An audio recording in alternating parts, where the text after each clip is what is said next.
रहे हैं कन्हैया इन व्यवस्था में भोजन क्यों भैया आज तू या भोजन भगवान से इतना उदास क्यों इतनी देर रह गई तब से तेने या भोजन भगवान के एक दो प्रासी पाए या उदासी को कहा कारण है कन्हैया कथू तो बता या भगवान मधुमंगल तू यो बता तुम पे सारे अटपटी बात रही क्यों यो बताइयो ये भोजन भगवान कब से है गयो क्यों ना है सके कैसे है सके भैया अरे वेदन ने भगवान को रसो वैसा कहो है परंतु वो निराकार को ब्रह्म माने एक बात बताए या को इंगित आकार ना हाथ ना पांव आंख ना कान चलो भैया में है यो बताओ जब वहां को कोई आकार ही ना है तो वहां पे रस को कहा स्वादन होगा और ये विविध प्रकार के व्यंजनन से भरी भरी थाली आहा जलेबी कचौड़ी इमरती रसगुल्ला और समा के चावल चावल वाटी चूरमा और उड़द की दाल और ऊपर पे नींबू मिले तो बर्फी कुछ नहीं मार बर्फी कुछ नहीं मार इमरती दहने आवे और रसगुल्ला करे मनिहार तो लाडू मूड़ हिलावे कहे गिरधर घबराए उतर जाए कंठ की घाटी और सवई रोग मिट जाए मिले जब चूरमा बाटी भैया तो ये विविध प्रकार के रसन से भरी भरी ये थाली ये तो साक्षात मूर्तमान ब्रह्म है मूर्तमान ओ ब्रह्म ज्ञानी हमें तो बस एक बात बता दे या इमरती में एक और छेद ना या रस कैसे घुसो नो बता यहाँ में रस कैसे घुसो तो वहां बताओ विस्तार में मधुमंगल यो बता भगवत रसा स्वादनते जीव में जिन सात्विक भावन को उदय होए वो या भोजन पे कहाँ होए सात्विक भावन को उदय भोजन पे ना होए अरे कन्हैया सुन हम बताएंगे कैसे हो सात्विक भावन को उदय खूब भूख लग रही हो और खाने को कछु ना मिले चक्कर आ रहे हो जैसे अभी नहीं पहले वो आ रहे हाँ मरे जा रहा हूँ और भैया भोजन ना मिले तो वह समय का हो आखिर सो अश्रुपात हो आंसू निकलने लगे ये अश्रुपात है अश्रुपात प्रेम के लक्षण है बहुत से भोजन को देख के मुख पे जो लालवा आवे है यह विवर्ण है और भोजन को देख के हर्ष सो जो किलकारी जो किलकारी निकले है ये स्वर भक्त है स्वर और सबके सब भोजन न करने की असमर्थता यह स्तंभ है और हाँ और भैया अधिक लाल मिर्च लगवे पे मुंह पे जो पसीना आवे हाँ अधिक लाल मिर्च का सब्जी में डाल दो तो मुंह पे पसीना आ जाएगा साथ में खा तो जाए पर हाँ, तो भले पीछे तो ये प्रस्वेद है प्रस्वेद और भैया अधिक भोजन कर लेवे पे आलस्य सो जो दीर्घ निद्रा आवे है यही महाप्रलय है महाप्रलय अब बता या भोजन भगवान के मिलवेशो सात्विक भावन को उदय भयो ना भयो पर ये तो कोई हम जैसो भोजन भगवान को प्रेमी ही जान सके तुम जैसे गाय चरावे वाले गमार ग्वारिया या भोजन भगवान की महिमा को कहा जाने क्यों वही का नहीं ना यह तो हमें जान सके भोजन भगवान के प्रेम भाई कन्हैया है ना कन्हैया मधुमंगल ये जब कन्हैया ब्रिज में आयो ना जब से कछु और स्वाद आ लगो हम भोजन तो पहले ही करे पर जब से आके जूठन जब से आकी माखन की प्रसादी जो प्राप्त हुए ना ब्रजग्वालन को आनंद बरस जाए लकीर से खिंच जाए अरे पूछे मत जब कन्हैया प्रसन्न होए या की मुस्कान चलती रहे और वह समय भोजन आ जाए तो क्या हो अरे कन्हैया सूखी खाऊं 50 नौन संग 100 सरकाऊं और जो कहूँ मिल जाए धार तो अंधा धुंध बचाओ। बहुत बढ़िया। कहें गिरधर कबराए टका भर घी जो पाऊं तो थई लऊ सरकाए तय पे हाथ जमाऊं और जगदीश रसोईया द्वार भगा। मुझे भर कैसे खाऊं खिचड़ी? हाँ ले लो तो और लो। मुझे तो ऐसा लगता है खाओ नंदलाल जी के जो चोर चाल सकामणि कृष्ण है वो यही है। तुमने सत्य कहा। मुझे भी इनको देख करके ऐसा ही लगता है। जो इनके अंग हैं, हाव भाव हैं और जो इनका मुख है, इन सबको देख करके तो मुझे भी ऐसा ही व्यतीत होता है कि वह कृष्ण यही है।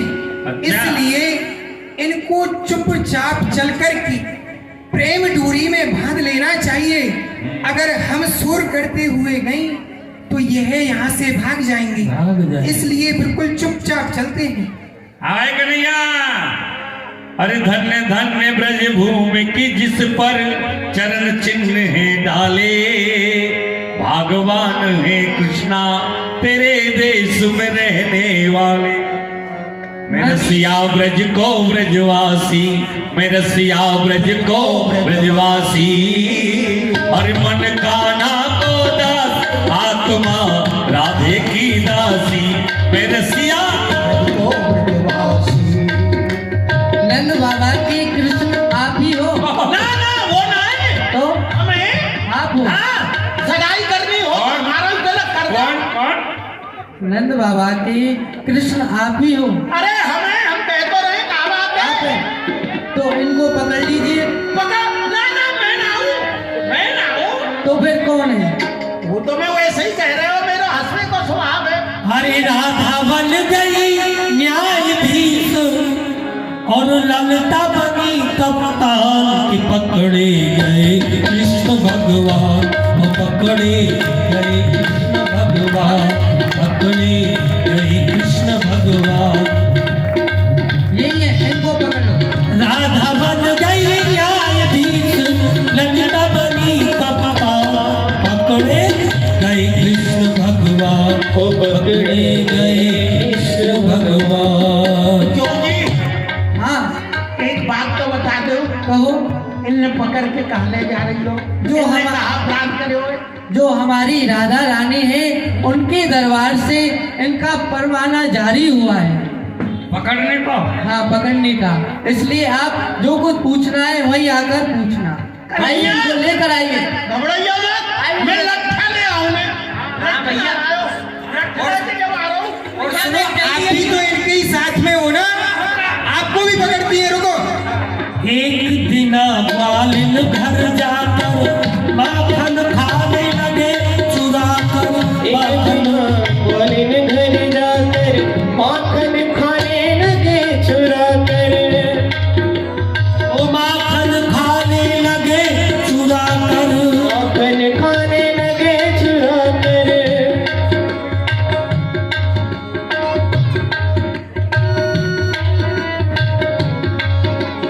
जाग परी वो चतुर गुजरिया, जाग परी वो चतुर गुजरिया। पकड़े दोनों का, पकड़े गए कृष्ण भगवान, पकड़े गए कृष्ण भगवान। ओ राधा बन गई न्यायाधीश और ललिता बनी कप्तान, पकड़े गए कृष्ण भगवान, पकड़े गए कृष्ण भगवान। रहे हर एक को अदब का ख्याल, किसी को सर उठाने की हो ना मजाल। नजर नीचे हाथ बांधे हुए हो खामोश, सर को झुकाए हुए आ रही है सवारी सरकार की। रौनक बढ़ेगी अब दरबार की। बोल राधा रानी की जय हो। सावधान सावधान। श्री राधे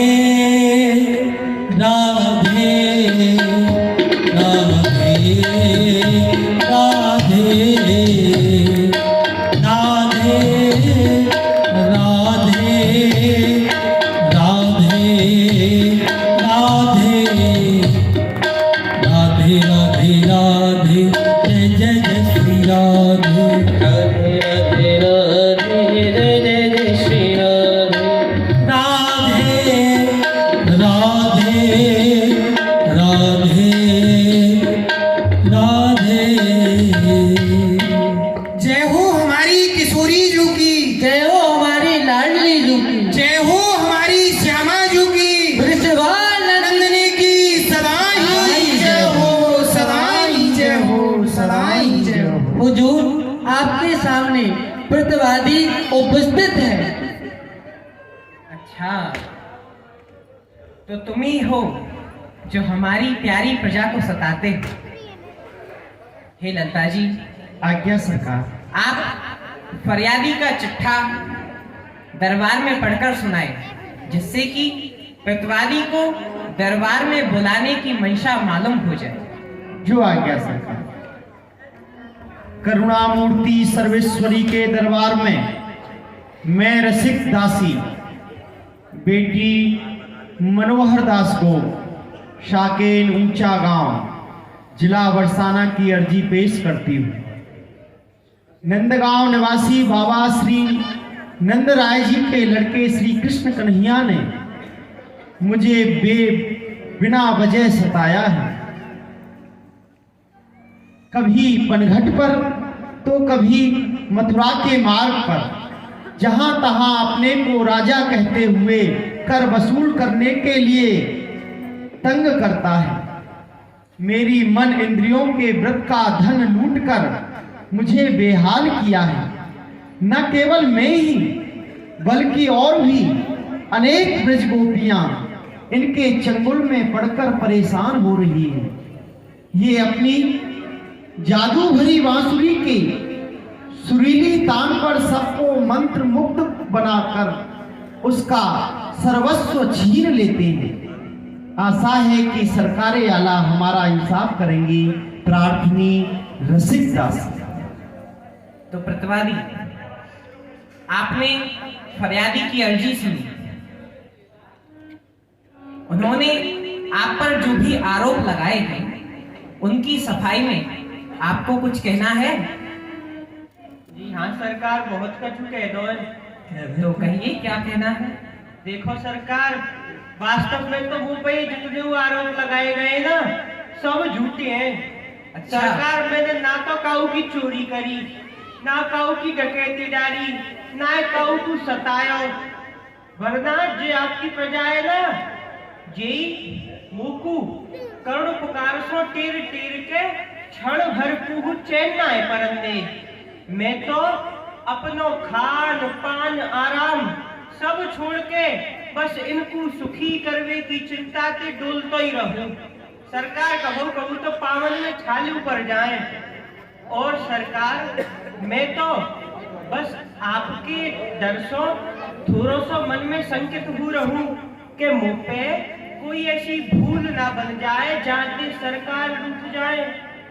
और मुकु तो जो हूँ जहाँ पुकारे बाकी वही विपत्ति हरवे को जाऊं।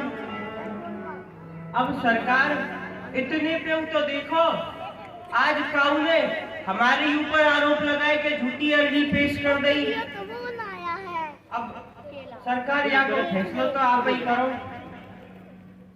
तो हाजराने दरबार, आप सबने यह सुना कि प्रतिवादी फरियादी की अर्जी को झूठा कहकर अपने को साफ निर्दोष कह रहा है। इससे आप सब अपना मत दें कि दूध का दूध और पानी का पानी किस प्रकार हो और हमारी ओर से सबको उचित न्याय मिले।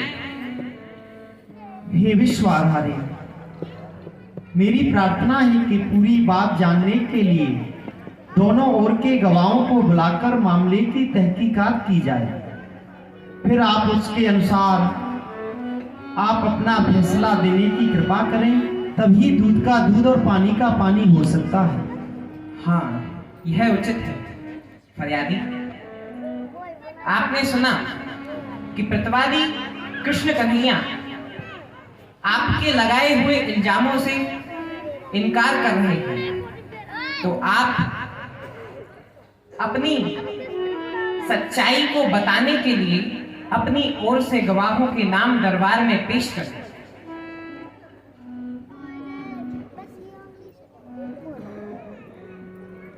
हे राज राजेश्वरी जी, मेरे प्रथम गवाह हैं सत्यलोक निवासी महाराज मोरध्वज और द्वितीय गवाह हैं पाताल निवासी महाराज बलि और तृतीय और अंतिम गवाह हैं ब्रज की गोपी। हे मंत्री जी, आप फरियादी के बताए हुए तीनों गवाहों पर शीघ्र अति शीघ्र सम्मन भेजें और उनसे यह कहा जाए कि वे शीघ्र अति शीघ्र दरबार में हाजिर हों। जो आज्ञा सरकार।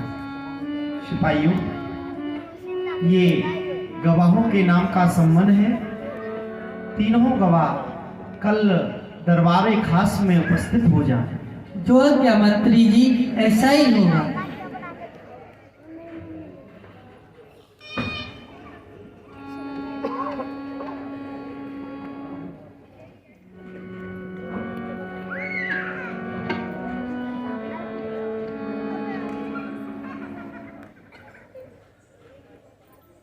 सत्यलोक निवासी महाराज मोरध्वज, महाराज बलि और ब्रज गोपीन के समीप सम्मल तामील हुई है।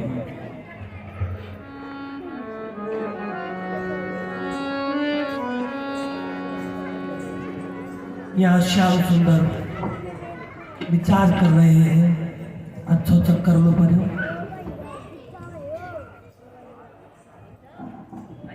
बढ़िया चक्कर पर हो। बताओ काउदे हमारे ही नाम की झूठी अर्जी दे दी सरकार के दरबार में।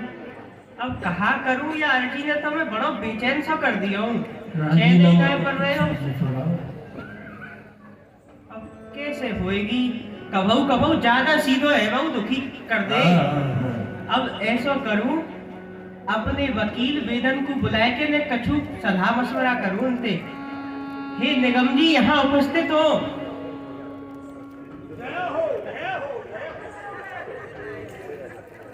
अखिल लोक सुखधाम प्रभु की सदाई जय। कहिए भगवान, आपने हमें किस लिए याद किया है?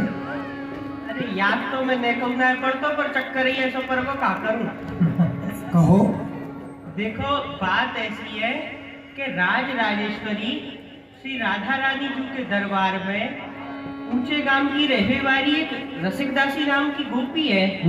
तो वाने मेरे रहन सहन पे झूठी आरोप लगाए के सरकार के दरबार में अर्जी पेश कर दी है और वाक्य प्रत्युत्तर में वाने महाराज मोरध्वज, महाराज बलि और ब्रज की गोपी ये सब गवाही देवे जा रहे हैं। तो ऐसा है कि हमारी ओर से तो वहां में वकालत आपको ही करनी है सामवेद जी। आप चिंता ना करें, हम भी अपने गवाह पेश करेंगे और आपको वह इज्जत बरी करा के लाएंगे। देखो आशा तो ऐसी है। और सुनो एक बात और है। हाँ, बड़ी अकलमंदी से काम लेने की जरूरत है। हाँ, देखो कछु ऊंची नीचे गई ना, मैं तो वहीं पर रहूंगा फिर। हाँ, जो निर्वकार निर्लेप है, ज्योति स्वरूप, जो योगियों के ध्यान में भी नहीं आते, वही प्रभु इन ब्रज भक्तों के वशीभूत होकर कैसी कैसी लीला कर रहे हैं। ये जगत को नाथ ब्रज गोपीन ने नाथ लियो। सागर मठिया यहाँ गागर उचैया है, बल को बधैया यहाँ उखल बधैया, विश्व पोषण करैया चोर माखन चखैया है। अमृत बटैया छाछ नाच के पिबैया यहाँ, श्याम प्रिया गरुड़ ध्वज गैया चरवैया है। शेष को सुवैया ब्रज धूर में लुटैया यहाँ, रमा को रमैया हा हा राधे की खवैया। धन्य है प्रभु आपके लिए। वेद भी जिसे नैत नैत कह करके पुकारते हैं, वही प्रभु इन ब्रज भक्तों के अधीन होकर कैसी कैसी लीला कर रहे हैं। आप चिंता ना करें, हम भी अपने गवाह पेश करेंगे। आप चलें, हम वहीं पहुंच जाएंगे। हाँ ठीक है। ओ दरबार में राधा रानी के दुख दर्द मिटाए जाते हैं, दुख दर्द मिटाए जाते हैं। दरबार में श्यामा प्यारी के दुख दर्द मिटाए जाते हैं।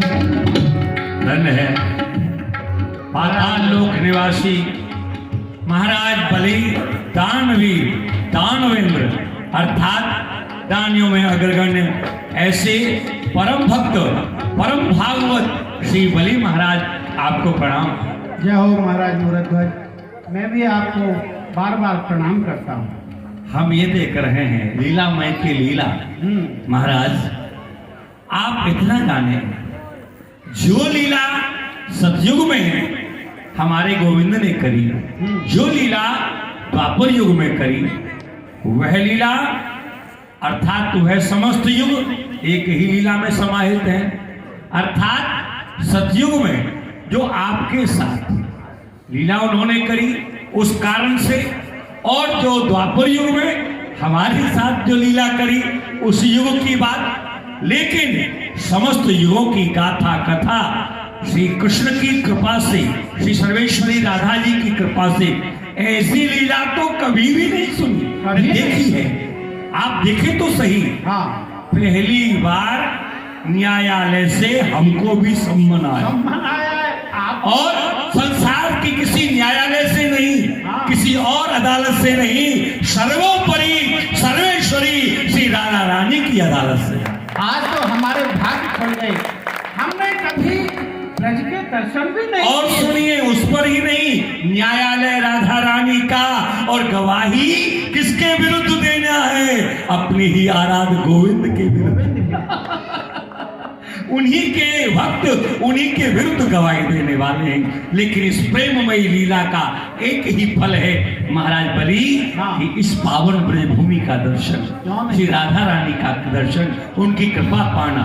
बिना उनकी कृपा अर्थात ये लीला नहीं है, अपितु हमारे ऊपर कृपा है जो उन्होंने सम्मन भेज कर हमें बुलाया है। उसका सौभाग्य ये कि हमें ब्रजभूमि का दर्शन। सत्य कहते हैं आप। आनंद आ गो। न जाने कौन से हमारे जन्म के पुण्य उदय होकर के आज आए हैं जो ब्रजभूमि के दर्शन। हाँ, अरे सुनो, हम तो भूल ही गए, ये न तो गोविंद की कृपा है न राधा रानी की कृपा है, ये तो ब्रज की गोपी रसिक दासी की कृपा है। ना ये किशोरी जी की अदालत में अपनी अर्जी लगाती, और न ये मुकदमा बनता, न श्री कृष्ण आरोपी बनते, और न न्यायाधीश राधा रानी हमको निमंत्रण देकर सम्मान देकर नहीं बुला। इन्हीं की कृपा है। महाराज बलि, महाराज मूरध्वज, मैं रसिक दासी आपको प्रणाम करती हूँ। आपको हमारे लिए प्रणाम। अच्छा ये बताओ कहना क्या है? हम तो आ गए, केवल वहां हमारे लिए सम्मान दिया गया, हम तो चले आए, कारण तो कुछ बताया नहीं। महाराज बलि, आपको राज राजेश्वरी के दरबार में जाकर के श्री कृष्ण ने जो भी आपके साथ छल किया है वह जाकर के आपको सत्य सत्य बताना है। जो हमारे साथ घटना घटी है जी, तो वो तो हम सत्य ही कहते हैं। हाँ, जो आप निश्चिंत रहो, जो हुआ है और जो घटना घटी है उसको तो हम देखें कैसे लीला का आनंद होता है। दरबार में राधा रानी के दुख दर्द मिटाए जाते हैं, दुनिया के सताए लोग यहाँ हृदय से लगाए जाते हैं। दरबार में राधा रानी के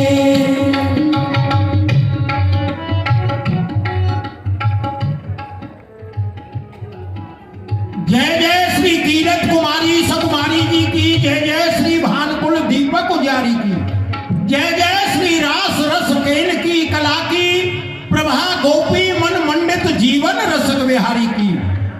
संभव शंभु और आदत सनकादिक से रसकन की रानी बास वृंदावन वारी की ब्रज रखवारी की भान की दुलारी की सब मिलके बोलो जय जय बरसाने वाली की जय जय श्री राम।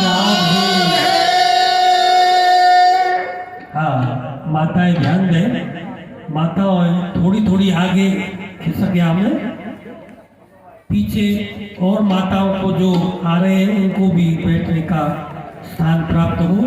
आप थोड़ी थोड़ी आगे, माइक भाई हिलो मत, आगे दूसरा कौन है? कहिए मंत्री जी, रसिक दासी के किए हुए मुकदमे में जो जो जरूरी बातें हुई हैं उनका आप वर्णन कीजिए।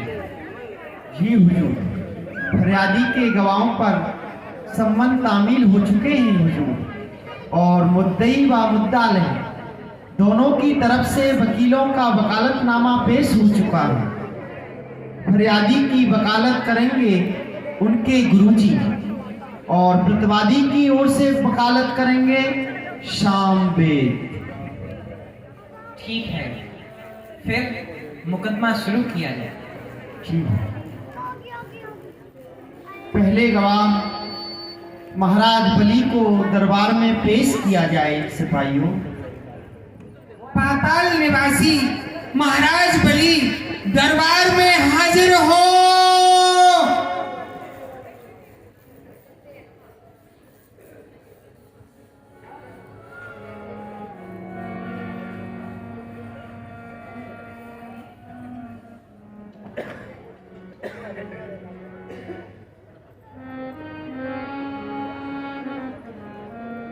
तो महाराज बली, क्या आप कृष्ण कन्हैया को जानते हैं? अच्छा, तो रसिक दासी कहती है कि ये भोले भाले जीवों के साथ में छल करते हैं, उनको सताते हैं। तो इन्होंने आपके साथ ऐसा क्या छल किया, उसका हमारे इस दरबार में बयान कीजिए। जी अवश्य। इन्होंने मेरे साथ छल किया। मैं अपने राज्य में बड़े ही प्रसन्नता के साथ यज्ञ कर रहा था। उस यज्ञ में ये एक छोटे से बटुक बामन का रूप धारण करके आए और इन्होंने मेरे से त्रिवाचा भरवाली के 3 पग पृथ्वी मैं अपने ही पैरों से नापूंगा और वो 3 पग पृथ्वी दान में आप हमें दीजिए। सरकार, जिस समय इन्होंने ये वचन मांगा था कि 3 पग पृथ्वी चाहिए, उस समय इनका रूप था मात्र 52 अंगुल का। परंतु जब इन्होंने वो पृथ्वी नापी तो इन्होंने अपना विराट स्वरूप धारण कर लिया और 2 ही पग में 7 लोग नीचे और 7 लोग ऊपर सब नाप दिया। और तीसरा पग अब मुझसे कहने लगे कि बता, तूने अपना वचन पूरा नहीं किया, ये तीसरा पग मैं कहाँ रखूं? तब वह तीसरा पग मैंने अपने सिर पर रखवाया, तब उस वचन से मैं उऋण ये छल किया। हाँ जी, क्या यही नंद कुमार श्याम सुंदर आपके पास भूमि दान मांगने के लिए गए थे? यही रूप, यही भेष था? आंख खोल करके देख लो, अच्छी तरह पहचान के बताना, झूठ नहीं बोलना। नहीं नहीं, इनमें तो वो लक्षण मुझे दिखाई नहीं देते। अच्छा, दूसरे ये बताएं, जब आपका 3 लोग का राज इन्होंने छीन लिया, हाँ, तो उसके बदले में आपको कुछ दिया नहीं? हाँ दिया। क्या दिया? मुझे सुतन लोक का राजा बना दिया। सुतन लोक का राजा? हाँ। फिर तुम्हें सुतन लोक का राज देकर ये कहाँ चले गए? कहाँ चले गए? गए तो कहीं नहीं थे। ये मेरे दरबान बन करके, दौड़ीवान बन करके और मेरे दरवाजे पर ही हमेशा खड़े रहे। जब भी मैं निकलता हूँ और आता हूँ, जाता हूँ, सबसे पहले मैं इनके ही दर्शन करता हूँ। न्याय धर्म की सीमा सरकार, सर्वेश्वरी ब्रजेश्वरी, महाराज बलि के इस बयान से ये साफ सिद्ध होता है कि इनको श्री कृष्ण के दर्शन आज प्रथम बार आपके दरबार में हुए। इससे पहले इन्होंने श्री कृष्ण को कभी देखा ही नहीं। वामन रूप से जो इनके साथ छल किया वो अपने हित के लिए नहीं, केवल देवताओं के हित के लिए किया। फिर इसी संकोच के कारण कि मैंने राजा बलि के तीनों लोगों का राज छीना है, सदा के लिए इन्हें स्वतः लोक का राज दे दिया। और इसी संकोच के कारण ये दरवान बन करके महाराज बलि की ड्योढ़ी पर खड़े रहते हैं कि ना जाने राजा बलि कब अपने महलों से बाहर निकले तो मेरे दर्शन करें। तो बताइए इसमें महाराज बलि का इन्होंने क्या हित कर दिया?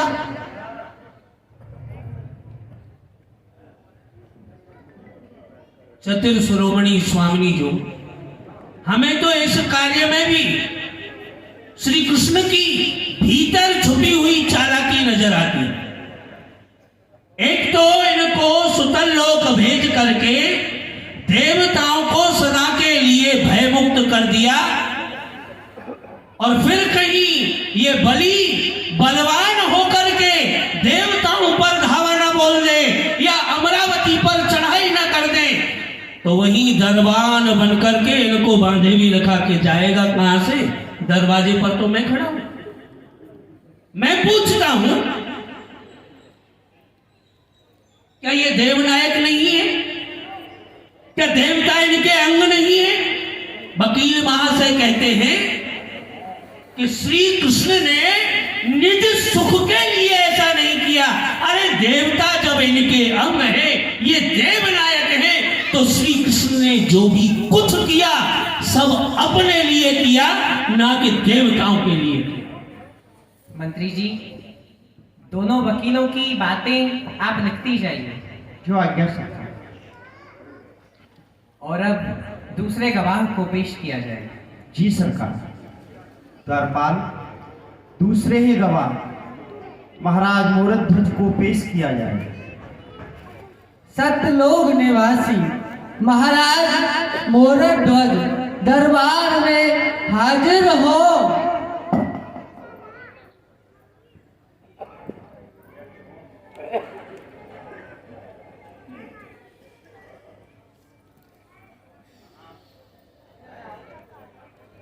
क्या है कि हम पहली बार किसी न्यायालय में आए, कहाँ खड़े होकर कुछ कहना है। ऐसा है, स्वतंत्र तो हो नहीं सकते, तो गवाहों का जो कटघरा है वहां खड़े हो जाएंगे। अच्छा हाँ, ये साक्षी का स्थान। हाँ।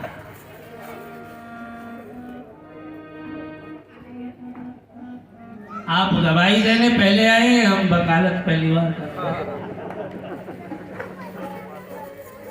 हाँ तो कहिए राजन, आप प्रतिवादी कृष्ण कन्हैया को जानते हैं। इन्होंने आपके साथ में क्या क्या छल किए हैं, आप उनको दरबार में पेश करिए। हे सर्वेश्वरी जी, पहली बार जब उनका दर्शन मुझे हुआ तो छल पूर्वक ही हुआ। इन्होंने अपना सबसे पहला जो दर्शन दिया वो छल से ही दिया। वह छल की गाथा बड़ी विलक्षण थी। हे सर्वेश्वरी जी, मैं मणिपुर राज्य में राज्य करता था। वहां मेरे मन में भाव रहता था कि नगर में सभी सुखी रहें। राजा होने के नाते मेरा ये कर्तव्य भी है, और विशेष आदेश था मुझे, और मेरे गुरुदेव ने कहा था कि यदि नगर में कोई भले ही किसी की सेवा में कोई कमी रह जाए, लेकिन आए हुए अतिथि की सेवा में कोई कमी न रहे। तो मैं प्रयास करता था कि मेरे नगर से कोई निराश न जाए। दो साधु मेरे नगर में भ्रमण करते हुए आए, जिनके साथ एक सिंह था, और उन्होंने मेरे द्वार पर आकर के अलख जगाई। मैंने जाकर के प्रणाम किया। बोले, राजा आपके नगर में भटकते भटकते 3 दिन हो गए, हमको कोई भोजन कराने वाला नहीं। मैंने कहा, महाराज ऐसा आश्चर्य तो मैंने पहली बार सुना है कि यदि मेरे नगर में किसी गृहस्थी के द्वार पर कोई संत महापुरुष पहुंच जाए तो बिना भोजन किए वो नहीं विदा करता। वो नहीं भेज सकता। आप कैसे भोजन करेंगे? बोले आप हमको वचन दो। तो मैं वचनबद्ध हुआ। मैंने कहा कि आप जैसे चाहेंगे मैं आपको संतुष्ट करूंगा। उन्होंने वचन दिया और वचन लेकर के दोनों संतों ने कहा कि हमें भोजन करना है, उससे पहले हमारा सिंह भोजन करेगा। सिंह भोजन करेगा महाराज, तो मैं मांस मंगा देता हूं। बोले नहीं, पवित्र मांस चाहिए। हमने कहा पवित्र मांस कैसा होता है? बोले तुम्हारे पुत्र का मांस, तुम्हारे पुत्र का मांस। और ऐसे ही नहीं, तुम्हारे पुत्र को तुम और उस पुत्र की माता अर्थात महारानी स्वयं आरा लेकर के 2 भागों में चीर देंगे। आधा भाग त्याग दिया जाएगा और आधा भाग सिंह को खिला दिया। क्या कहा? ऐसी कठोरता? हाँ। अरे हमारा तो हृदय कांप उठा। महाराज, हे राजन, आप शीघ्र बताइए कि आगे क्या हुआ? आगे ये तो अपनी हट पर थे। मैंने कहा महाराज ठीक है, लेकिन मैं वचन बंधन में हूं। और मैंने पुत्र की माता से कहा महारानी क्या तुम भी मेरे साथ इस धर्म में शामिल हो? महारानी ने सहमति जताई कि जीवन बलिदान, संतान बलिदान, लेकिन द्वार से कोई संत का अपमान हो ये स्वीकार नहीं है। महारानी ने धर्मवान होकर के हाथ में आरा लेकर के अपने पुत्र को 2 भागों में चीर दिया, आधा भाग सिंह खा गया। अब मैंने निवेदन किया महाराज भोजन करिए। कहने लगे आप अपने पुत्र को बुलाओ। हमने कहा पुत्र तो महाराज 2 भागों में विभाजित होकर के अब वो जीवित तो रहे नहीं, पुत्र ही कहां है?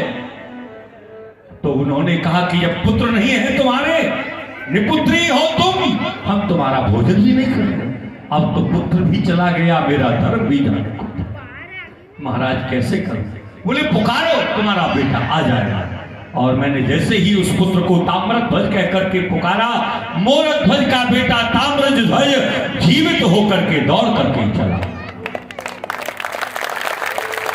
तो महाराज मोरध्वज, हाँ, क्या यही सामल कुमार आपके पुत्र का मांस मांगने के लिए आपके द्वार पर गया था? अच्छी तरह देख करके पहचानो। हाँ यही थे, बिल्कुल यही स्वरूप था, यही रूप था। अब देखिए अधिवक्ता महोदय कि अब इनके 2 भुजाएं हैं, फिर इतना है कि तब 4 हो जाएंगे। अच्छा, जब आपके पुत्र का मांस वो सिंह खा गया तो आपका पुत्र जीवित कैसे हो गया? महाराज जब जीवन मरण तो जिनके हाथ में है, हमको क्या पता कैसे जीवित हो गया? महारानी जी, महाराज मोरध्वज के बयान से भी हमारे असीम श्री कृष्ण के ऊपर कोई भी दोषारोपण सिद्ध नहीं होता। महाराज मोरध्वज का क्या हित हुआ? अरे कैसे स्वांग रचा करके अपने भक्तों की कीर्ति संसार में बढ़ाते हैं। महाराज मोरध्वज का पुत्र तो इनको मिल ही गया और साथ में संसार में इनका यश भी फैल गया। ये श्री कृष्ण की दयालुता है, दयालुता। हाँ, क्यों नहीं। आपको तो श्री कृष्ण की हर बात में करुणा और दयालुता ही दिखती है। क्या है निधे स्वामी जो मैं कहता हूँ कि संसार में ये यश बढ़ाना भी एक प्रकार का ढोंग है। क्या मोरध्वज ने कहा था कि मेरा यश बढ़वाइए? नहीं।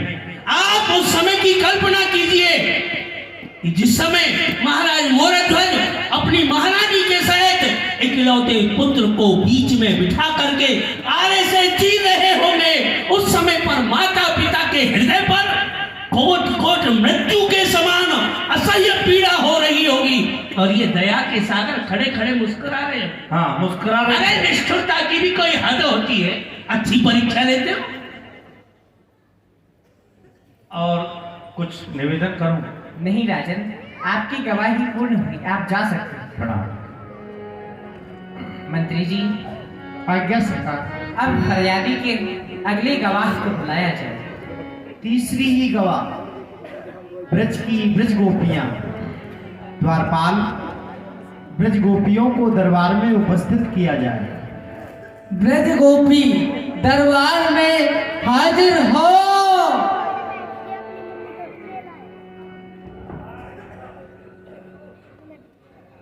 राज राजेश्वरी श्री सर्वेश्वरी जी के चरणों में ब्रज गोपियों का प्रणाम स्वीकार हो। हे ब्रज देवियों, आप रसिक दासी को जानती हैं। हाँ हाँ, यह आपके साथ नित्य प्रति ही दही दूध बेचने के लिए जाती है। हाँ इन्होंने रानी जी, कृष्ण कन्हैया पर इल्जाम लगाया है कि वह इनको मार्ग में सताते हैं, इनके साथ नित्य प्रति ही ऊधम करते हैं। तो आप इनकी सब करतूतों का बयान करें। हाँ सर्वेश्वरी जी, जो हमारी सखी ने कही है वह सब बात यथार्थ में सत्य ही है। इनके अवगुण जितनों बखान किया जाए उतने ही कम है। नित्य प्रति ही हम ब्रज गोपी यमुना पे यमुना जल भरवे जाए हैं, तो वहाँ जाए करके यमुना को कर मांगे हैं। मार्ग में दही दूध बिक भी जाए हैं, तो मार्ग को दान मांगे हैं। लाडली जू यहाँ कहूँ यह हमको मिल जाए हैं, वही नाना प्रकार के उद्यम करे हैं। इनकी हम फरियाद शिकायत कहाँ तक सुनावे आपको। हे श्री लाडली, यह जो प्यारे श्याम सुंदर है, यह अपनी चलावे हैं। जब हम जमुना स्नान करने जाए तो हमारे चीर चुराए के कदम पे चढ़ जाए, और जब हम इनसे मांगे हैं तो हमें गूठा दिखाई दे, ऐसे ऐसे उद्यम करें। और लाडली जो इतनो ही नहीं, इनके संग में जो इनकी सखा मंडली है वही सब ऐसो ही उद्यम करे हैं। एक दिन तो लाडली जू इनने कहा कि ओ लेके ग्वाल वालन को गयो धस मेरे ग्रह, बोल लिए कीकीगढ़ मरकट अपार री, खाए दद माखन लुटाए फैलाए दियो, खोल दिए बच्चे धेन बन को कारणी। स्वामी जी, मैं जमुना जल भरने गई और पीछे सो ना जाने अपने सब सखान को ले जाए करके मेरे घर में दही दूध माखन मिश्री को खाए लियो, फैलाए दियो, मेरे सब बासन फोड़ दिए, और मेरे छोटे छोटे गैया के बछड़ाए उनको खोल दियो। वह सब वन में चले गए, उनको ढूंढते ढूंढते मुझको बड़ो ही श्रम भयो। लाडली जू, हम दही दूध बिकवे जाए हैं तो अपने सखान को लेके मार्ग में मिल जाए हैं। भरी भराई ले गयोरी और रीति कर मोई गयोरी, मेरी भरी मटुकी आए ले गयोरी, मेरी भरी मटुकी आए ले गयोरी। आप खायो वाल ने खवायो, आप खायो वाल ने खवायो, आपने खायो वाल ने खवायो, रीति कर मोई ले गयोरी, मेरी भरी मटुकिया ले गयोरी, मेरी भरी मटुकिया ले गयोरी। वृंदावन की कुंज गलीन में, ओ वृंदावन की कुंज गलीन में, वृंदावन की कुंज गलीन में ऊंच नीच मोती कह गयोरी, मेरी भरी मटुकिया ले गयोरी, मेरी भरी मटुकिया ले गयोरी। परमानंद दास को ठाकुर, परमानंद दास को ठाकुर, परमानंद दास को ठाकुर, मुठा दिखाए रस ले गयोरी, मेरी भरी मटुकिया ले गयोरी, मेरी भरी मटुकिया ले गयोरी, ले गयोरी। लाडली जू, इनकी तो जितनी शिकायत करी जाए वह सब थोड़ी है। और स्वामी जी हमारी भली मटुकिया ले जाएं और खाली करके दे जाएं, बताओ। दे तो जाए जो कुछ मिल लो भाई दे। और लाडली जू देखो, जब ये हम ब्रज गोपी कछु काम करने को बैठे हैं तभी ब्रज गोपी के समीप जाए करके अपनी मोहनी मुस्कान से हमारी मन को मोह ले हैं, और फिर वहाँ से हमको गूठा दिखाई करके भग जाए हैं। और स्वामी जी, आपको कहा बताऊं, इनके पास में एक बांस की बंसी है, वहाँ में न जाने कैसो मोहनी मंत्र भर के बजावे हैं। वाको सुन करके हम समस्त ब्रज गोपी अपने घर के काम काज को छोड़ करके गौरी भाई इनके पीछे डोले हैं। वकील महाशय, क्या आपको ब्रज देवियों से कुछ पूछना है? इन ब्रज गोपियों ने तो सभी अभी की और आंखों देखी बातें बताई है, और ये ब्रज गोपी तो श्री कृष्ण प्रेम में उन्मत्त होकर के यहाँ दरबार में ही नाचने लगी। मैं इनसे क्या बहस करूं, क्या इनसे प्रश्न करूं? नहीं, ये तो साक्षात प्रेम की मूर्ति है। इनसे किसी प्रकार की बहस करना मेरे बस की बात नहीं है। इनके आगे मेरी मति पंगु है, इसलिए मैं इनसे कोई बहस नहीं करूंगा। स्वामी जी, मैं इन गोपियों से तो कोई बात नहीं करना चाहता। ठीक है। लाडलीजू, देखो इनने इतने अपराध करे हैं, यदि ये अबहू यहाँ दरबार में आपके समक्ष कान पकड़ करके हाथ जोड़ करके यदि हम ब्रज गोपी से क्षमा याचना करेंगे ना, तो हम इनको क्षमा कर देंगे। अबहू आप चिंतित ना हो, न्यायालय की तरफ से उचित न्याय सबको प्राप्त होगा। मंत्री जी, क्या फरियादी की ओर से किसी और की गवाही बाकी है? न्यायाधीश स्वामी जो, अब गवाही की आवश्यकता क्या है?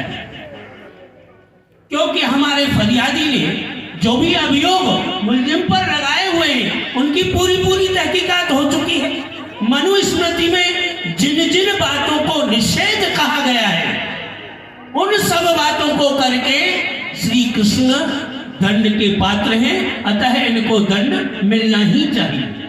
न्याय धर्म की सीमा सरकार, जो हमारी दरखास्त है कि आप बारीकी से फरियादी के द्वारा लगाए गए इल्जामों पर नजर डालिए। इन गवाहों के बयानों से हमारे प्रतिवादी के ऊपर कोई भी दोष आरोपण सिद्ध नहीं होता, इसलिए ये सिद्ध ही नहीं कर पाए कि किसकी तिजोरी तोड़कर इन्होंने मन धन चुराया। बच्चों के हंसी खेल की बातों को मुकदमे का रूप देना ये फरियादी की सरासर ना समझी। सरकार, ये फरियादी पर नाजायज हमला किया जाए। ये हमला नहीं, हकीकत है। अरे बच्चों की हंसी खेल की बातों को एक दरबार में आकर के इस तरह से उस पर इल्जाम लगाया जाए। गवाहों के बयानों से तो ये सिद्ध हो गया है कि श्री कृष्ण की उनके ऊपर अहेत की कृपा हुई है। इसलिए मेरी दरखास्त है इस मुकदमे को खारिज भरवा में और ऐसे नेक नामी पुरुष पर झूठी तोहमतें लगाने के कारण फरियादी पर मुकदमा चलाने की आज्ञा दी जाए। न्यायाधीश स्वामी जो, आप गोपियों की गवाही पर ध्यान दीजिए। अरे इनका कोई जाति द्वेष नहीं है कृष्ण से। इन्होंने जो अटकली ब्रज में इन गोपियों के साथ में की है उसी का बखान आपके दरबार में किया गया है, अतः ये दंड के पात्र हैं और इनको दंड मिलना ही चाहिए। नहीं, क्योंकि ये सब एक साथ रहती हैं, एक साथ उठती हैं, बैठती हैं, तो एक दूसरे की हमें हाँ ना मिलाएंगी तो कैसे काम चलेगा? इन्होंने तो एक दूसरे की हमें हाँ मिलाई है। और स्वामी जी, आप इस बात पर ध्यान दीजिए, श्री कृष्ण कभी भी गोपियों के साथ कोई अहित कर ही नहीं सकते, और गोपियों के ही साथ क्या, ये किसी के भी साथ कोई अहित नहीं करते।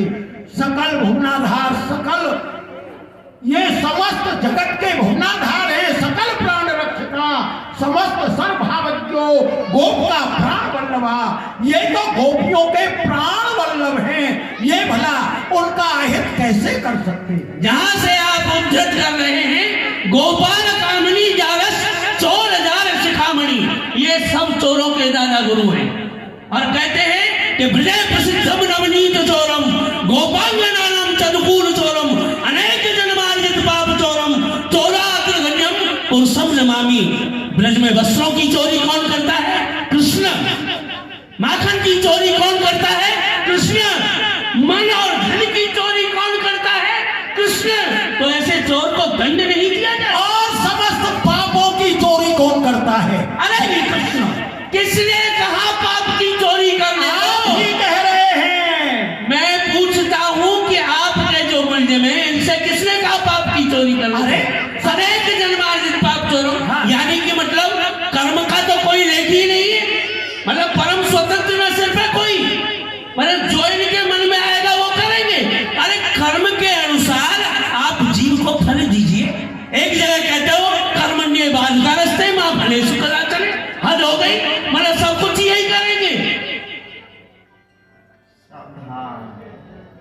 जी जी। आपने दोनों वकीलों की बातें सुन ली। अब आपकी क्या राय है वह आप प्रकट कीजिए। ही न्यायाधीश, मुलजिम पर जुर्म तो साबित हो ही चुका है, फिर भी उनको अपनी ओर से गवाह पेश करने का एक अवसर अवश्य मिलना चाहिए। कारण कि मनु महाराज ने मनुस्मृति में न्याय कार्य में शीघ्रता करना निषेध बताया है, इसलिए प्रतिवादी को भी अपनी ओर से गवाह करने का अवसर मिलना चाहिए। हाँ मंत्री जी, आपने उचित कहा। प्रतिवादी, आप दरबार में अपने गवाहों के नाम लिखवाइए। जी सरकार, लिखो। जी। प्रथम तो श्वेत द्वीप निवासी भक्त नरसिंह मेहता और सेना नाई जी। जी। और वेंकटेश प्रदेश के रहने वाले महाराज अम्बरीश और भक्ता मीराबाई। भक्ता मीराबाई। और सत्यलोक निवासी भक्त राज प्रहलाद। बस बस बस, बहुत हो गए। बहुत हो गए? हाँ हाँ ठीक है। न्याय नहीं करेंगे तो आप तो पूरा पर्चा ही भर देंगे गवाहों से। मंत्री जी। जी सरकार। इन गवाहों पर शीघ्र अतिशीघ्र सम्मन भेजी जाए और उनको दरबार में पेश होने का हुक्म दिया जाए। सरकार, अब तो मेरे इन गवानते ही मेरी नेक नियत और पवित्र बर्ताव को सबूत मिलेगा। सरकार, मैं तो अपराधन के पोषे दूर रहूं, उनके पास ना भटकू। और देखियो कौन है, मैं तो जानू ना हूं। हाँ, मैं तो भैया आते पहले देखियो ना है तो कहूं। आपके अपराधों का तो गोपियों के बयान से हमको पता चल ही गया है। बाकी आपकी ओर से जो गवाही होगी उससे आगे का फैसला सुनाया हाँ हाँ जाएगा। सरकार, मुझे पूरी उम्मीद है फैसला मेरे पक्ष में आएगा। आज का दरबार यहीं बर्खास्त किया जाता है।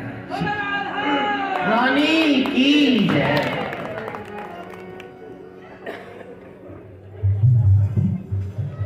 लीला अभी बाकी है।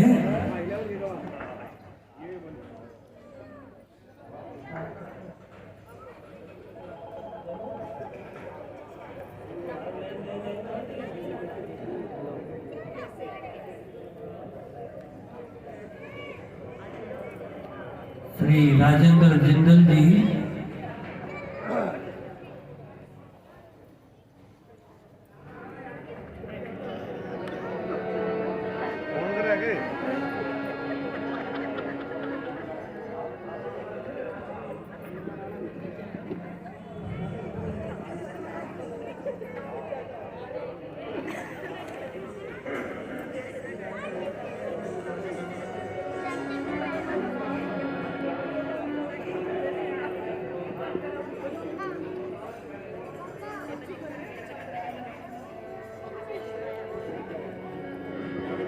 दरबार में राधा रानी के दुख दर्द मिटाए जाते हैं।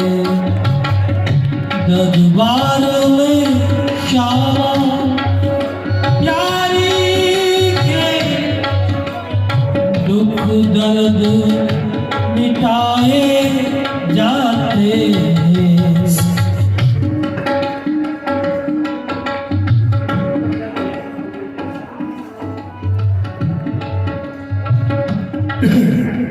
बोल वृंदावन भाग्य बिहारी लाल की जय। ये सभी भक्तों से जो लीला देखने आए हैं, अनुरोध है बैठ जाएं।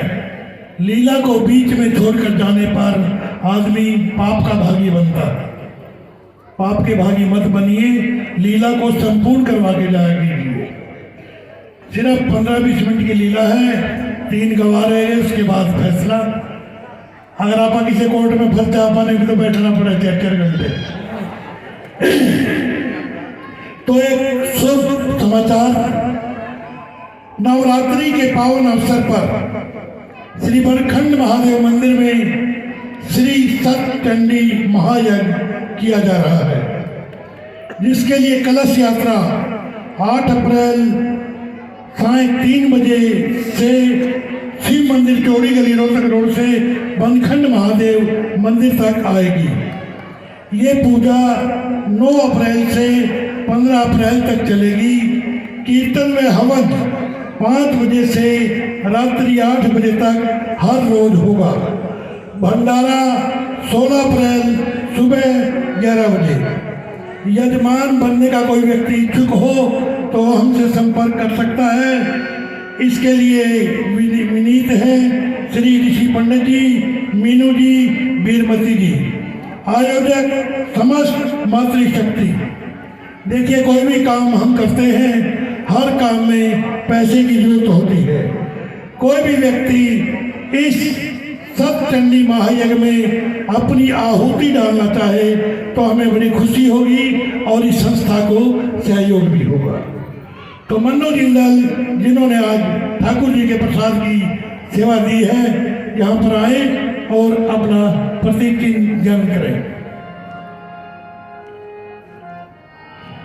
ये हमारे भाई सुधीर जिंदल जी के बेटे हैं, मन्नू जिंदल, सुधीर ट्रेडिंग कंपनी, जनता बाजार जी।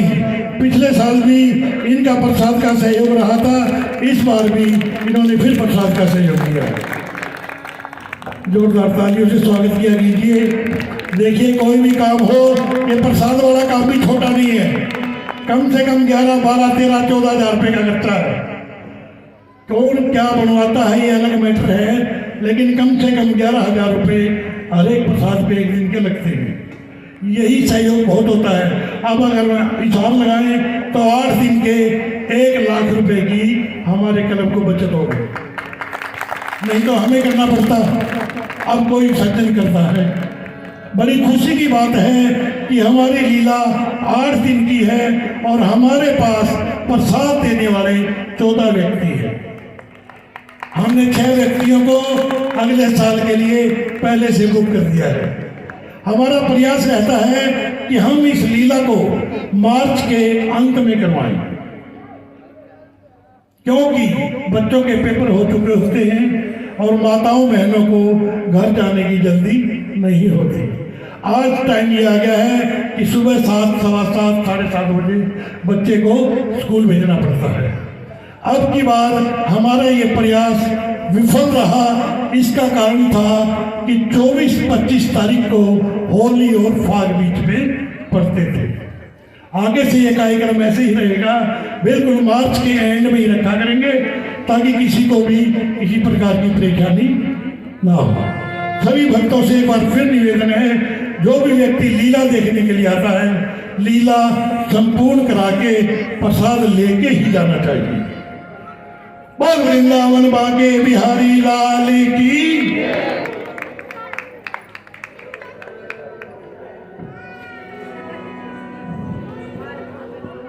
श्री कृष्ण के गवाह यहाँ ब्रजभूमि में वृंदावन में पहुंचे।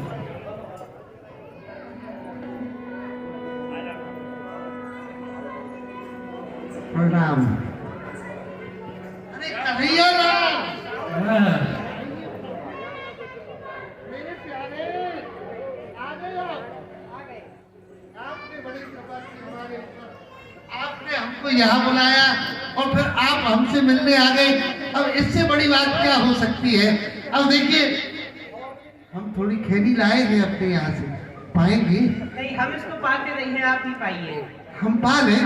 जय हो हमारे प्रभु की जय हो, हम पा लेंगे।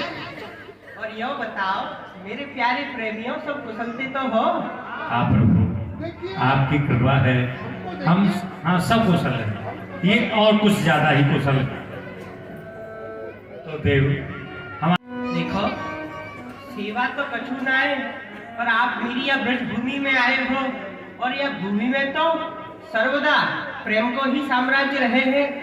और आज तो परम सुखमयी प्रेम की राजधानी श्री किशोरी जू की एक सखी रसिक दासी ने मेरे रहन सहन पे एक झूठी तोहमत लगाए के किशोरी जू के दरबार में अर्जी पेश कर दी है।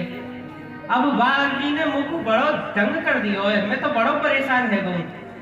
अब ऐसो है, आप सब तो मेरे परम हितैषी हो और मर्मज्ञ हो, तो आपको किशोरी जी के दरबार में गवाही देनी है और मेरी अच्छाई को बखान कर दो नेक मजा के।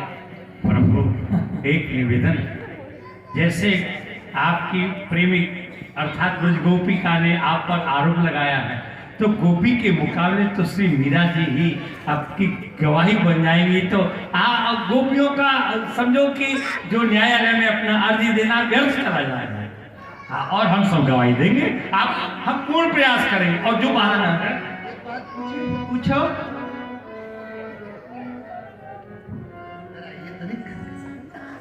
ये बताइए, वो गोपी ने जो आपके ऊपर मुकदमा दायर किया है वो सच तो नहीं है? अरे ना भैया, सत्य हो तो कुछ किए तो नहीं है आप? ना ना कछु ना करो भैया। लगता तो नहीं कि आपने कुछ नहीं किया होगा, पर ठीक है, हम तो दवाई देंगे। मेरी बुखार में तो देखी हो मेरे कितना बुरा भारा हूँ। अरे दवाई नहीं देनी, गवाही देनी है। अच्छा, दवाई नहीं देनी है? हम सोच रहे थे दवाई देनी है, वो बीमार पड़ी है। देखो मोकू तो तुम जैसे भक्तन को इशारों में तो तुम्हारे ही बल पे जी रहा हूँ। आप निश्चिंत रहें प्रभु, हम सब आपके साथ हैं और आप यदि इस प्रेम के मुकदमे में हमारी गवाही तक की बात है, अब जीतो या हारो ये तो आप ही, हम कैसे कर सकते? देखो जीत हार तो स्वामी अपनी बात तो हम लोग कहेंगे। हाँ देखो, मेरी अच्छाई कोई बखान करियो, ज्यादा आगे मत बढ़ जाइयो। अच्छा ही तनिक एक बार हुक्का गुड़गुड़ा करके और तनिक आ रहे हैं भाई सेना भगत जी। हाँ जी। और तो सब गवाह जितने भी हैं अपनी गवाही देंगे, परंतु आप ऐसे गवाह हैं जो दवाई देंगे, तो वो दवाई वहां मत दे देना भैया। देखिए राजा जी, हम तो छोटे आदमी हैं, छोटी बात करते हैं, गवाही हम जानते नहीं तो दवाई दे देंगे। अरे तो फिर वो ऐसी गवाही होगी तो दवाई से भी ठीक नहीं होगी। हाँ चलो चलो आप। हरिणी को लगे वृंदावन हाली बने, नी को लगे बड़ो नी को लगे, नी को लगे वृंदावन मोहिनी को लगे बड़ो प्यारो लगे।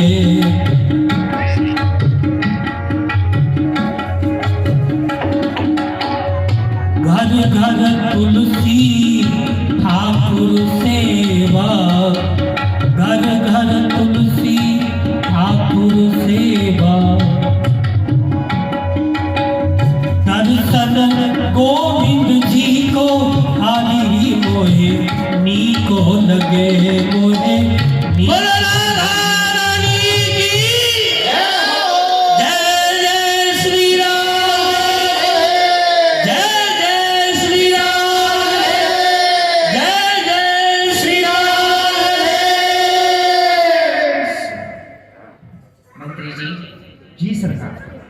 रसिक दासी के किए हुए मुकदमे में आप शीघ्र ही प्रतिवादी की ओर से गवाही दिलवाइए और इस मुकदमे को आगे बढ़ाइए, क्योंकि इस मुकदमे के कारण हमारे राज्य के और भी जरूरी कार्य रुके पड़े हैं।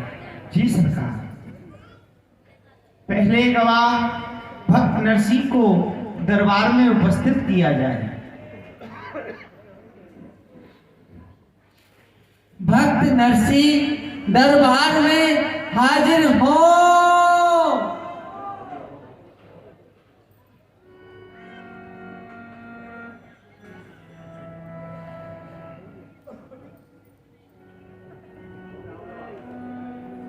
तो भगत जी, क्या आप ही नरसिंह मेहता हैं? जी सरकार।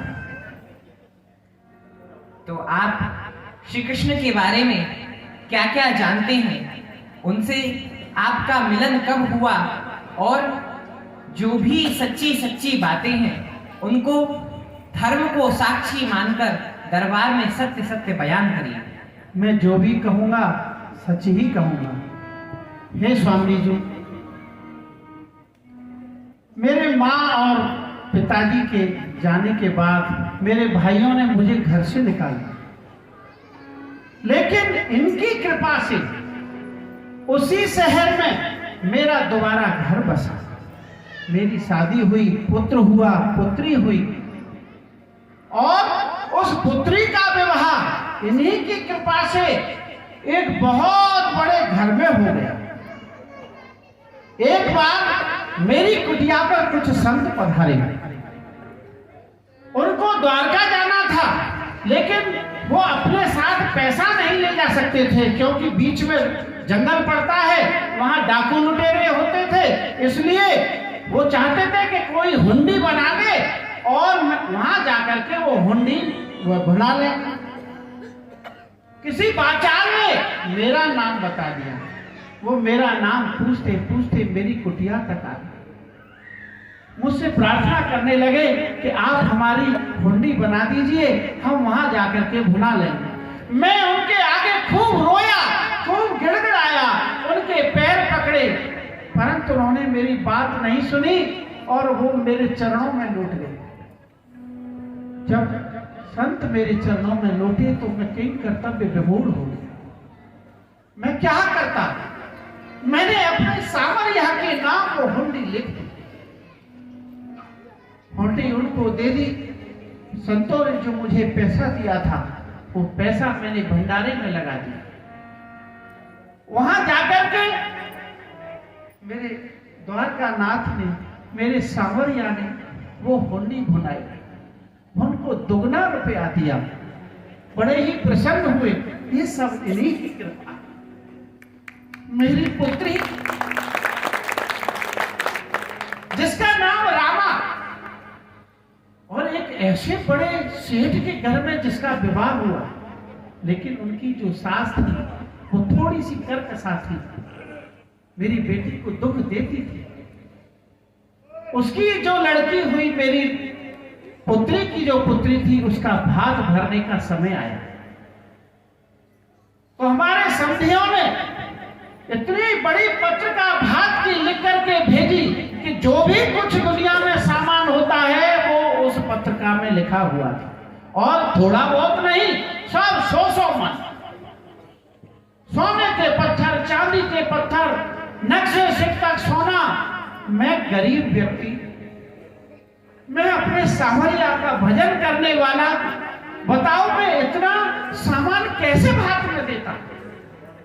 मैंने कुछ सोचा नहीं, केवल अपना जो कुछ भी मेरे मन में बात थी वो सब मैंने सावरिया को सुनाई, और उनके चरणों में वो जो पत्रिका आई थी वो अर्पण कर दिया और कहा कि हे प्रभु, अब आगे की आप जानो और आप ही संभालो, ये सब आगे का काम आपका है। मैं तो भात भरने जा रहा, भात भरने चला, पहुंच गया, इंतजार कर रहा था कब मेरे सावरिया आए।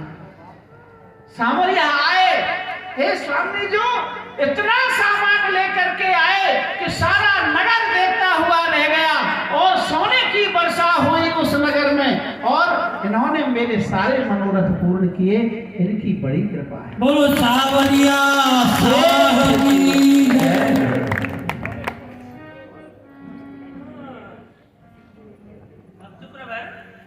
हाँ जी,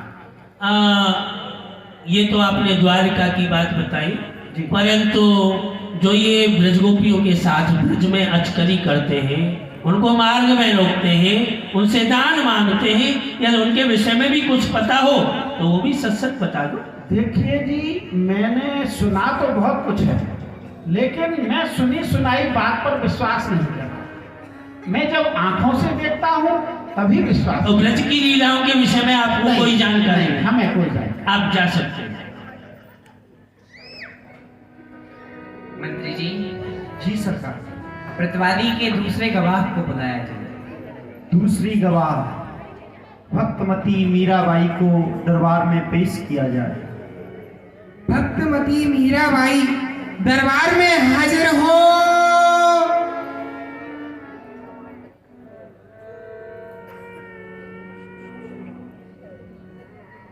सर्वेश्वरी के चरणों में मेरा प्रणाम स्वीकार हो।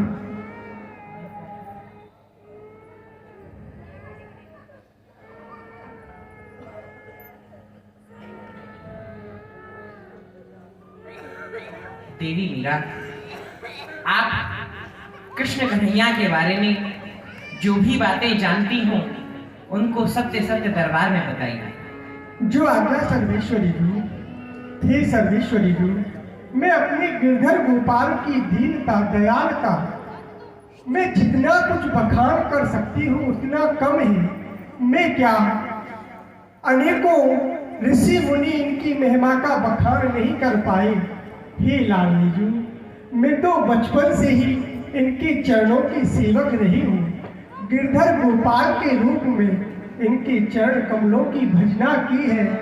इनकी ही सेवा करते करते मैं बड़ी हुई हूँ। जब मेरा विवाह हो गया तो जिस गिरधर गोपाल की मूर्ति की मैं अर्चना वंदना करती थी, ससुराल में मैं अपने साथ ले करके गई और वहाँ भी जाकर के विधिवत उनकी पूजा किया करती थी।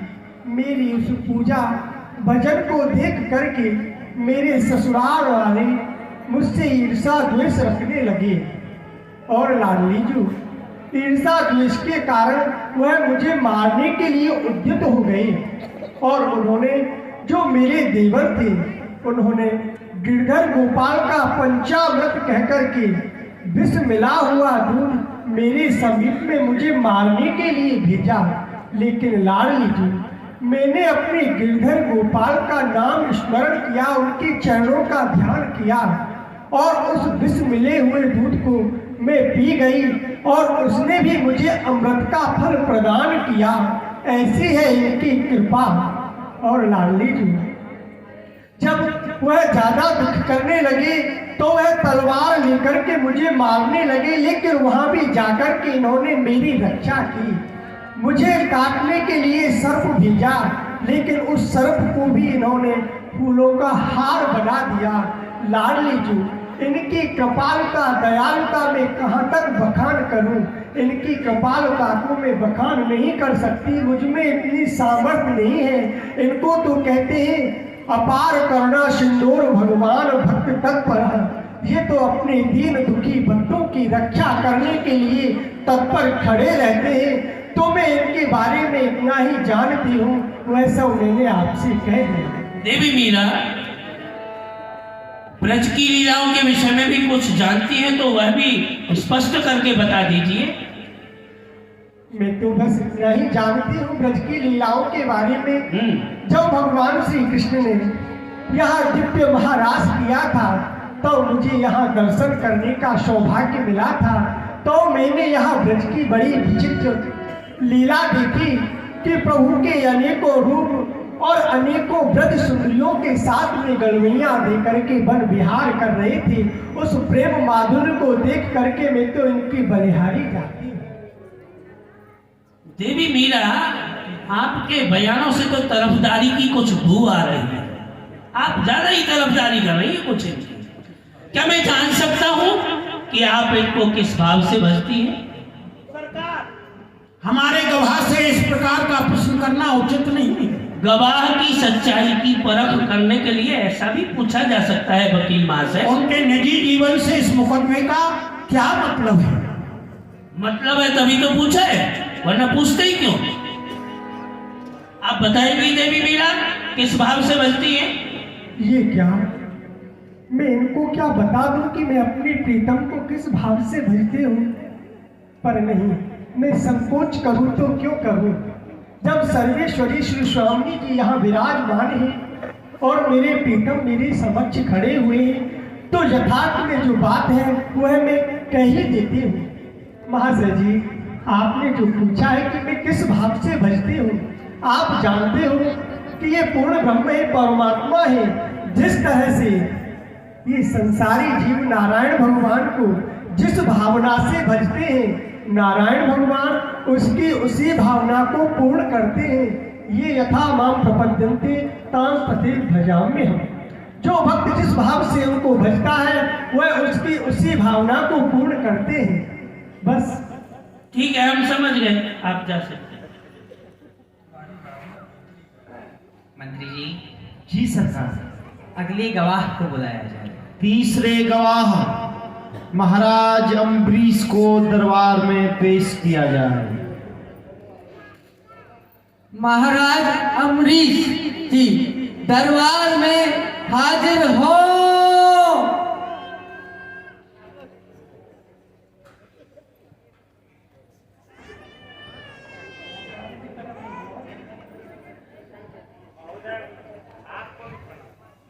राजन,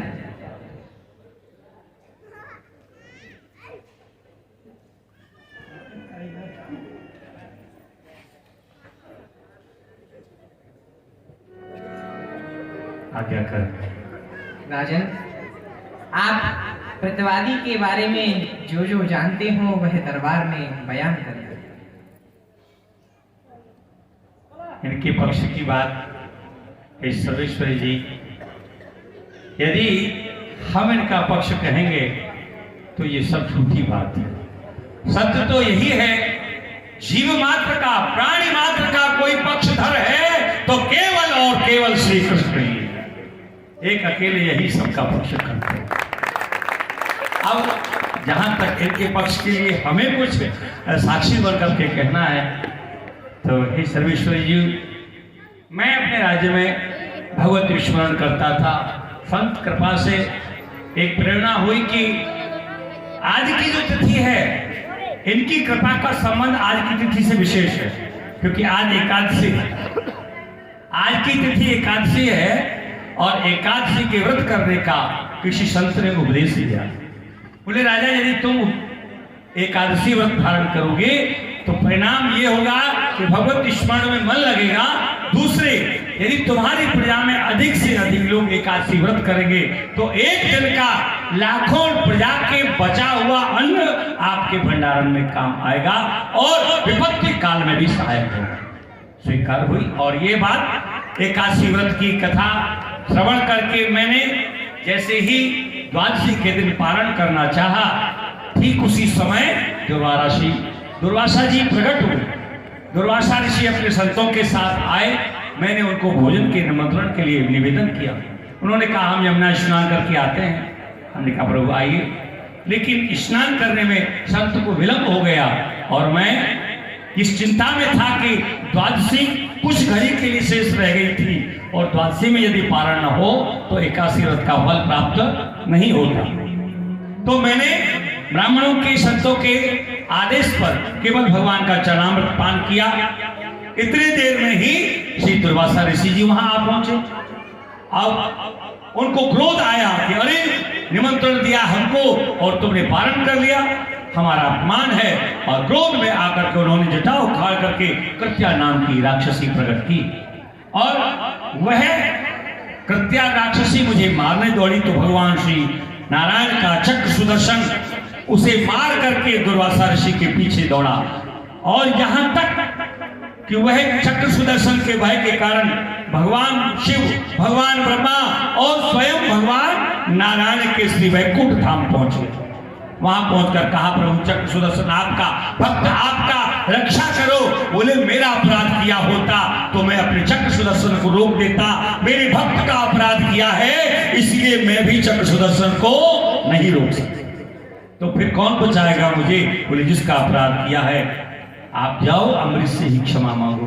हे देव कितने दयालु हैं आप। मैं जब याद करता हूं उनकी करुणा, हे सर्वेश्वरी जी, उस संत ने जिसने मेरा आतिथ्य स्वीकारा था उसने मेरा अपमान भी किया, मुझे मारने का प्रयास किया, वही मेरे नारायण की कृपा से, वही श्री कृष्ण की कृपा से, वही संत मेरे चरणों में पड़कर अपने प्राणों की भीख मांग रहा। अब इसे बड़ी क्या मेहमान।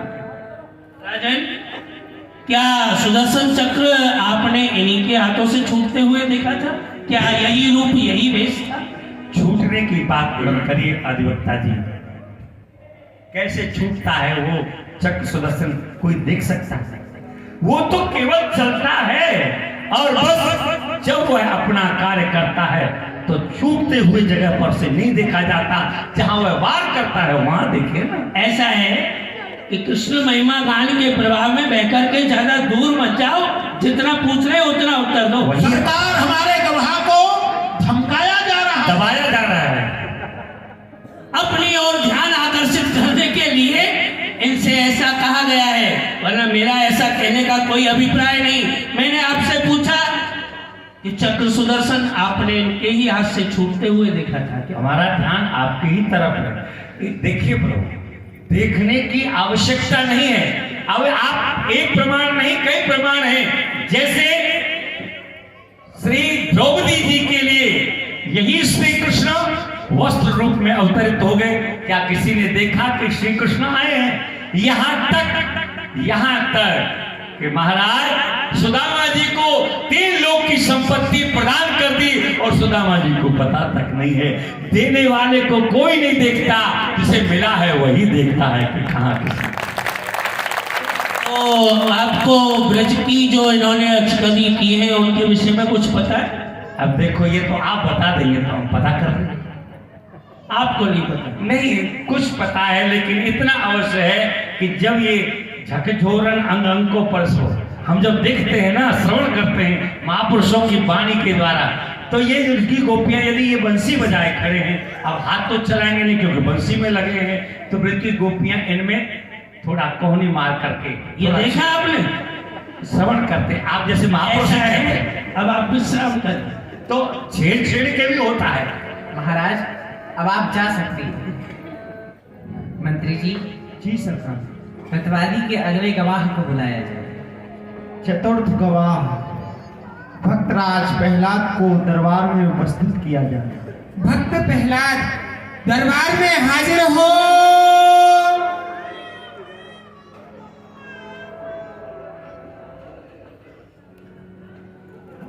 सर्वप्रथम श्री स्वामी जी के चरणों में मैं प्रणाम करता हूँ।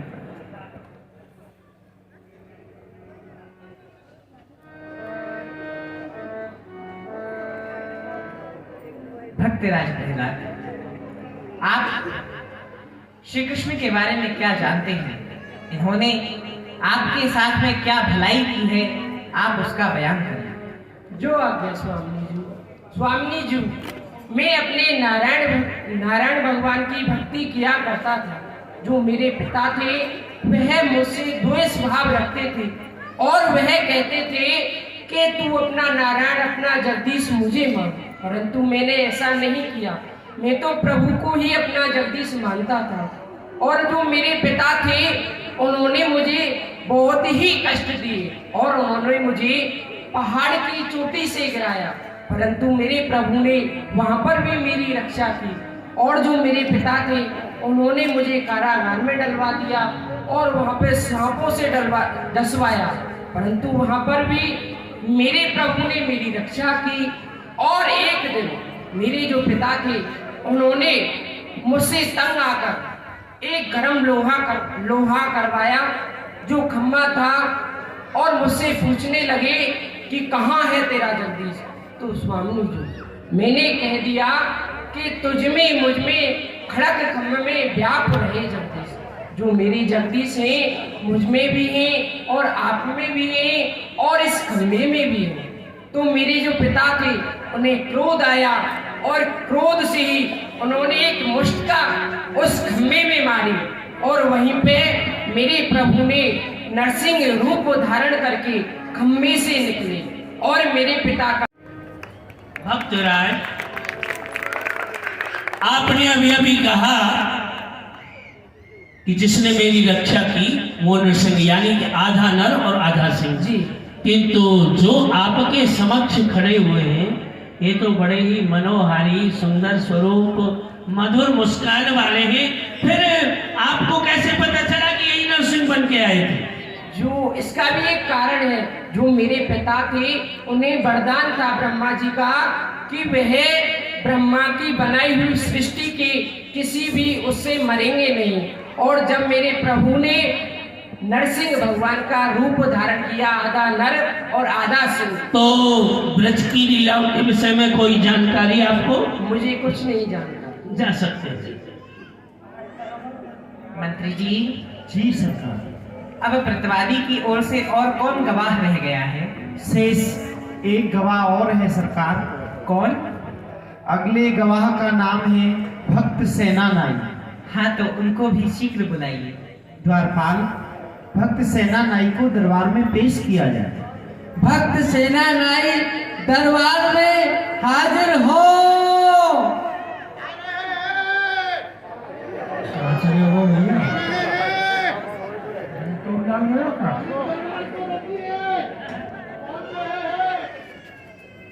गवाह जंगल में से आ रहे तम्बाकू मिलते अच्छे गवाह हैं। ये दरबार में लेके आ गया। अरे छोड़िए इसे। अरे ये क्या है? ये तमाल पत्र है, तमाल पत्र।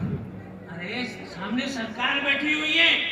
देखिए भैया, हम अपने यहाँ से लाए नहीं थे, यहाँ एक भोंपू वाले भैया मिले, उनसे मांगा है, जैसे तैसे मिला है। अब तुम ये भी छुड़ा लोगे तो क्या करेंगे? छोड़ो, ये हम विनीत से फिर दोबारा दिलवा दें। अभी खा करके फिर आते हैं दरबार में। अरे अरे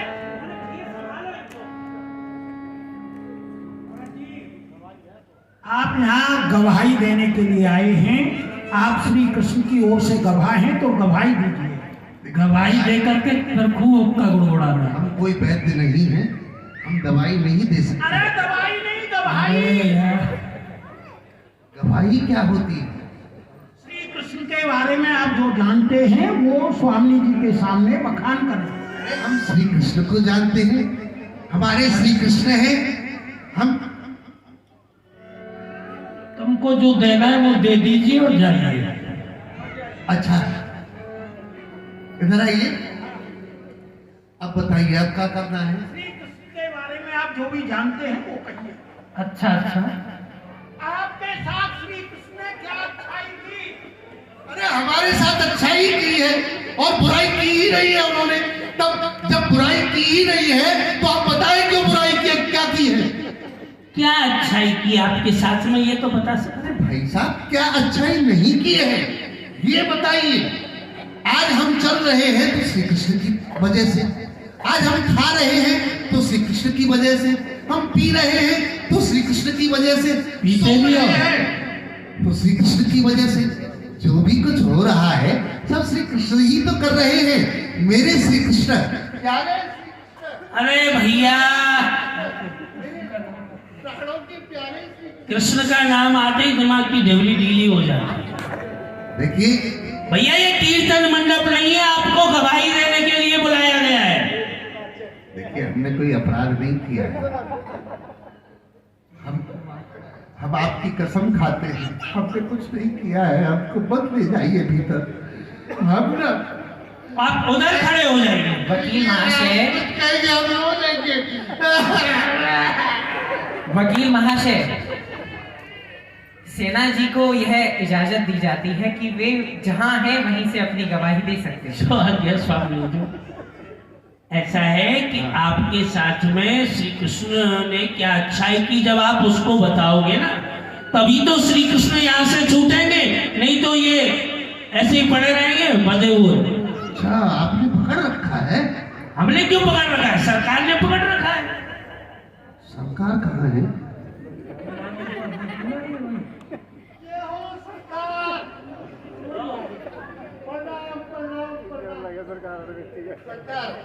हम आपको प्रणाम करते हैं सरकार। ये जो श्री कृष्ण है ना, ये बड़े भोले हैं, गपचू जैसे हैं, बढ़िया हैं, सुंदर हैं, गोल मटोल हैं, और ये कुछ कर ही नहीं सकते, और बुरा तो किसी का कुछ नहीं कर सकते।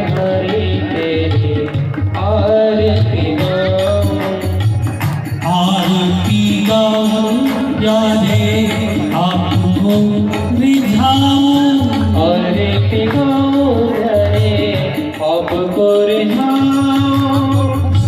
एक गिरधारी तेरी आरती गाऊं, एक गिरधारी तेरी आरती गाऊं।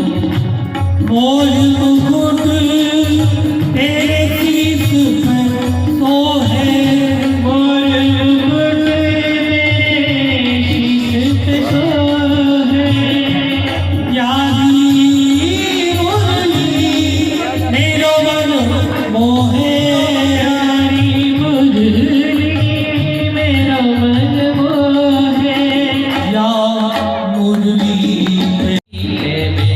वारी वारी जाओ, मेरे बाप बिहारी तेरी आरती गाओ। आरती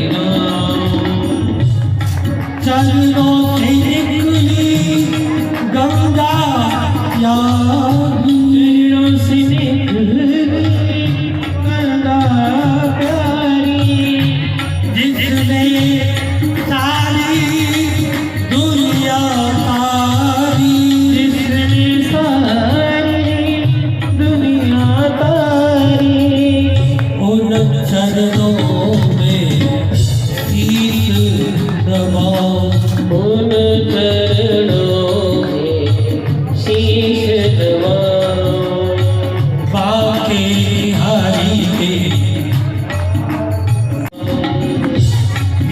व्यासदास के नाथ आप हो व्यासदास के नाथ आप हो सुख दुख जीवन साथी आप हो सुख दुख जीवन साथ आप हो तेरे चरण की भक्ति में आओ तेरे चरण की भक्ति पाओ पाके बिहारी के आरती गाओ पाके बिहारी के आरती गाओ दृढ़ चरण तेरो भरोसो दृढ़ चरण चंद्र छटा श्री वल्लभ दर चल छटा सब जग माही अनेरो भरोसो दृढ़ चरण तेरो दृढ़ चरण तेरो दृढ़ चरण तेरो साधन और नाइया करी में साधन और नाइया करी में जाओ हो देनो